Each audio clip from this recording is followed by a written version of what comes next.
Útvarpsradikal.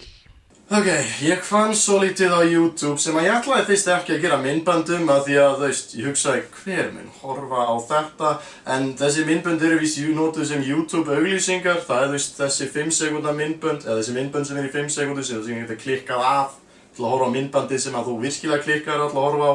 Það er hægt að stilla YouTube auglýsingar af, skils mér, ég ger það ekki vegna þess að mér finnst stundum næs að reyna að sjá einkafyrirtæki og aðra aðila gera aumkunarverðar tilraunir til þess að selja mér sínar afar spurnarverðu og óþörfu vörur og þjónustu.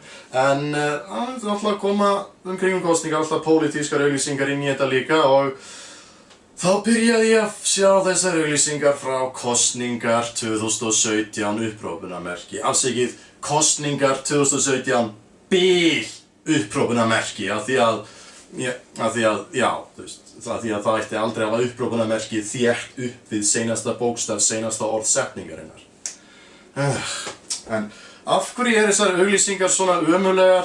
Ég hef ekki horft á þær allar verð ég að viðurkenna af því að fyrr myndi ég skjóta mig heldur en að sitja í gegnum þann sársauka. En allavega, ég mun sýna ykkur brot úr 2 eða 3 þeirra og svona útskýra af hverju þetta eru einhverjar ömurlegustu auglýsingar sem sést hafa á jarðríki, allavega á Íslandi. Allavega í þessum kosningum. Vona ég vil ekki sjá neitt verra. Við ættum að vera að ræða hér hvern... Ok, í fyrsta lagi, hver valdi þessa tónlist? Þetta er sama tónlist og maður heyrir í klámmyndum frá 8. áratugnum. Ég meina, ok, kannski er góður hlutur að mér rís hold meðan ég er að horfa á pólitíska auglýsingu, en það samt ekki hjálpað mér að kjósa eða kjósa ekki það sem þessar auglýsingar er að reyna að selja, eða í þess tilfelli afselja. Þær eru ekki að reyna að selja neitt flokk, þær eru meira að reyna að afselja Vinstri græna sérstaklega og Samfylkinguna og fleira í þeim dúr. Og að einhverju ástæðu er það líka að gera grín að Sósíalistaflokk Íslands og já, það er til Sósíalistaflokkur Íslands, hann er bara það lítill og það fámennur að hann er ekki einu svona framboðslista í öllu. Ég held að þeir sé ekki einu svona framboðslista neinstað, þeir náttúrulega átti ekki von á kosningum svona snemma þannig að þeir eru óundirbúnir en þannig er þess að auglýsing eitthvað sem það er rakað dánir, til hvers? Þetta er fucking Sósíalistaflokkur Íslands. Það er ekki eins og þeir sé að fara á þing. Ok, allavega ok, já, ömurlegt tónlistarval. En já, svo eru þeir með öll þessi línurit, eða súlurit afsakið og ég veit ekki, hafið þið einhvern tímann þurft að gera línurit í stærðfræði? Ég hef þurft að gera það, við hefum held ég þurft að gera það. Kennarinn ykkar myndi gefa ykkur fall fyrir þetta. Fyrsta lagi, af hverju þetta ekki með tölu aftast í línuritinu eins og það á að vera? Þú ert ekki að vera bara með súlur. Ef þú ert bara með súlur, þú verður að vera með skilgreinda stærðareiningu fyrir hvað súla táknar mikið. Þar að auki þá hef ég þá tilfinninguna að gröfin sem þið nota sé bara hreinn uppspuni.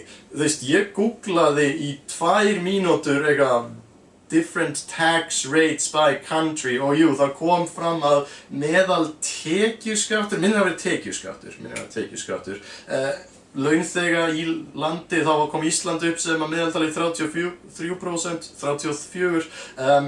það fer smá eftir hvernig hann er reiknaður, það sumir miða við meðaltekjur allra, stundum eru mæltar meðaltekjur bara vinnandi einstaklingi í 100% vinnu, þannig að öryrkjar og börn teljast ekki með. Það er engin ein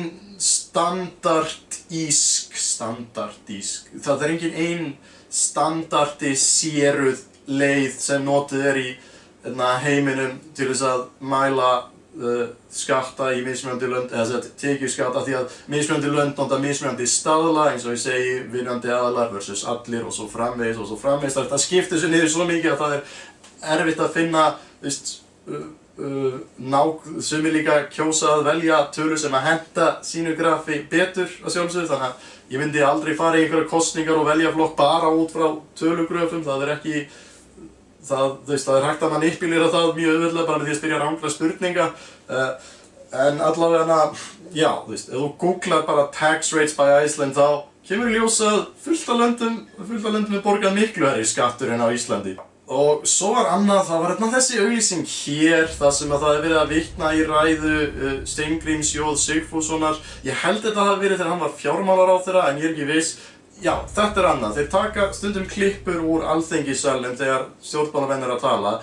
En þú veist, og stundum sér því horninu, þú veist, já, þetta er þessi ræða á þessum degi, þetta umræðuefni, eins og er alltaf í alþingis hérna, C-SPAN-inu eða hvað sem það heitir.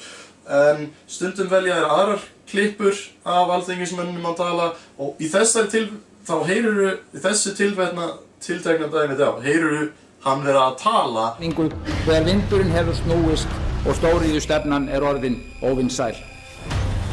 En þeir völdu í staðinn stillu og ákveða að nota lélegan Photoshop-effekt, láta munnin hans hreyfast. Þannig að ég horfa á þetta og ég veit, þetta er ekki myndband af honum að tala. Ég get heyrt röddina hans, þetta er samt ekki myndband af honum að tala, sem að segir mér, undir meðvitund mín segir mér, þannig að þeir ákváðu að falsa munnin hans að tala. Það er rétt eins og ef ég horfi á mjög lélega auglýsingu, mjög illa gerða auglýsingu fyrir eitthvað sjampó, hugsa, ok, ef þeir gátu ekki ráðið einhvern almennilegan til að auglýsa sjampóið fyrir mig, þá mjög líklega er þetta mjög lélegt sjampó.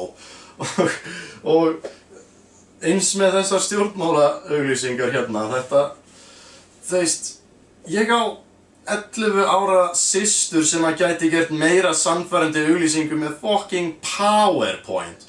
Þannig að kjallarabúinn sem að gerði þetta í frítímanum sínum er ekki beinlínis að ná að sannfæra mig með meina þessu.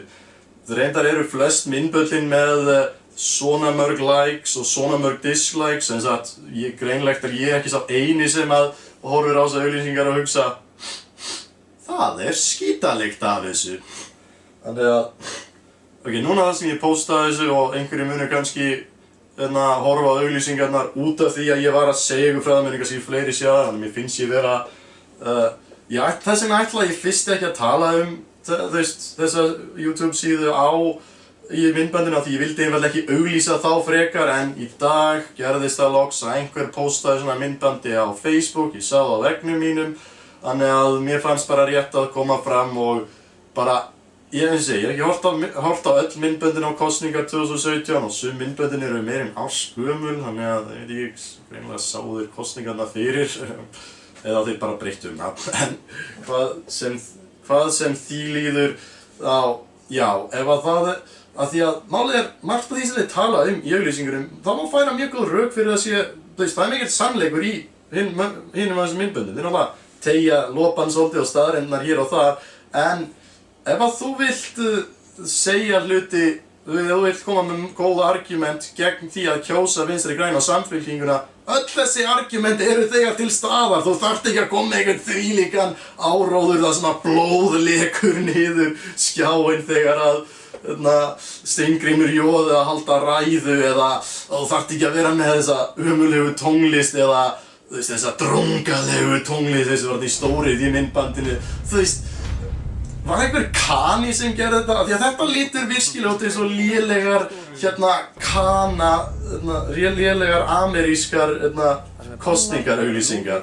Treystu mér, ég hef séð mjög margar þannig. Þær eru svona sem heitir guilty pleasure fyrir mig. Ég get hort á bara republikana, demókrata auglýsingar, bara borðar popcorn bara klukkutími saman, bara þetta þær eru svo ógeðslega ósannfærandi og heimskulegar að það bara, já. Eric Greitens is under attack from Obama's Democrat machine. They're trying to steal another Missouri election. But Eric Greitens is a conservative warrior, and when he fights back, he brings out the big guns. Eric Greitens, a governor who will set his sights on politics as usual, reduce spending, create jobs, protect life, defend the second. Eitt sem ég tek eftir að auglýsingarnar aftur, já, það er ekki verið að segja í lok neitt af þessu auglýsingu, já, kjósið Framsókn eða kjósið Sjálfstæðisflokkinn eða neitt þannig, það er alveg bara að segja ekki kjósa þetta lið, sem er náttúrulega þannig sagt mjög sniðug taktík að ég meina helsta vopn Sjálfstæðisflokksins gegn Vinstri grænum, Samfylkingum, Flokkfólks, öllum þessum Pírötum, öllum þessum flokkum er, já, sundraðir standa þeir mjög illa vígi gagnvart Sjálfstæðisflokknum. Þannig að, United we stand, United we stand, divided we fall. Já, einmitt. Sorry, ég hef ekki ennþá séð Avengers. Úps, ég þarf að klippa þetta út. Allavega, já, þetta eru örugglega lélegustu kosningaauglýsingar sem eru þarna úti akkurat núna og ekki taka mark á þeim. Það boðskapur sögunnar. Takk fyrir.